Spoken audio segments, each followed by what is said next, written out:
शख्स की जो फोटो दिख रही है, इस घटिया इंसान ने क्या घटिया बातें अपने दिमाग से मन गढ़ंत मुसलमानों के बारे में, कुरान के बारे में कही हैं।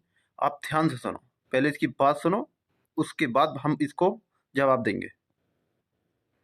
अब जैसे हमारे मजहब की किताब के सूरा नंबर 5 आयत नंबर 9 में है कि जिहाद जायज है। अगर कोई इस्लाम कबूल ना करे, मैंने आपको कन्विंस किया, बहुत बार कन्विंस किया, फिर भी आप नहीं मान रही हैं कि नहीं नाजिया, मैं तो सनातनी अच्छी हूँ, मैं इस्लाम नहीं कबूल करूँ, तो मौका मिलते ही मैं आपका गला रेत सकती हूँ। ये मेरे को कुरान इजाजत दे रहा है।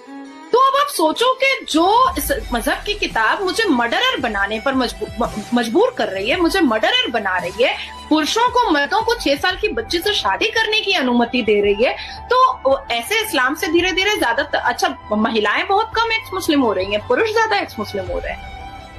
तो आपने इसकी बात सुन ली। इस जाहिल ने कुरान तो पढ़ा नहीं है, इसलिए इसके मुंह में जो आया इसने बक दिया। सूरह नंबर 5 आयत नंबर 9, कौन सी सूरा कौन सी आयत, ये इस जाहिल को पता है नहीं, क्योंकि इसने कुरान नहीं पढ़ा।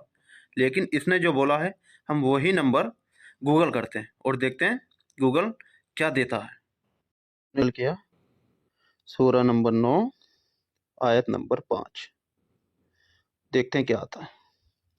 अब ये ऊपर आ गई है सूरा, ठीक है, इसे ओपन करा। अब इसमें क्या लिखा है ये देखते हैं।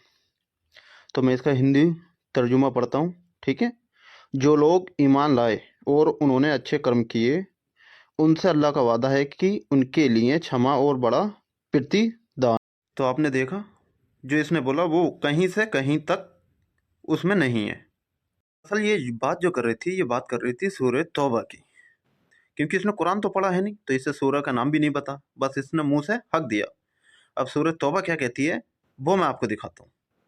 चलो अब इसका तर्जुमा पढ़ते हैं। फिर जब हुर्मत के 4 महीने गुजर जाएं तो मुशरिकों को जहाँ पाओ कत्ल करो और उनको गिरफ्तार कर लो और उनको कैद करो और हर घात की जगह में उनकी ताक में बैठो। फिर अगर वे लोग वहाँ जाएं और नमाज पढ़ें और ज़कात दें तो उनकी राह छोड़ दो, बेशक खुदा बड़ा बख्शने वाला मेहरबान है।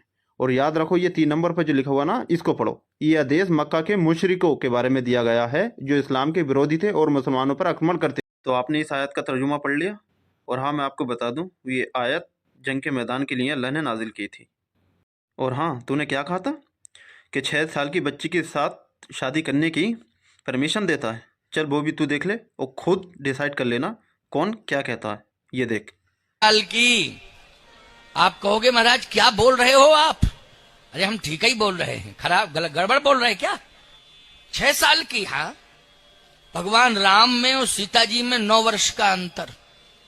15 वर्ष की अवस्था राम जी की है विवाह के समय और 6 वर्ष की अवस्था सीता जी की।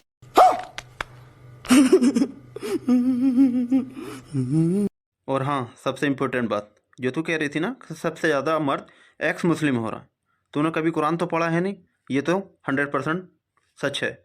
लेकिन मैं तुझे एक कुरान की आयत का तर्जुमा बता देता हूँ। कुरान में अल्लाह ने फरमाया, बहुत से काफिर अपने आप को मुसलमान बताएंगे तेरे जैसे। मेरा काम था इसको जवाब देने का, मैंने दे दिया। अब आप सब मुसलमानों का काम है इसको शेयर करने का और इस तक पहुंचाने का, ताकि इसको इसकी असली औकात पता चले। अल्लाह अकबर।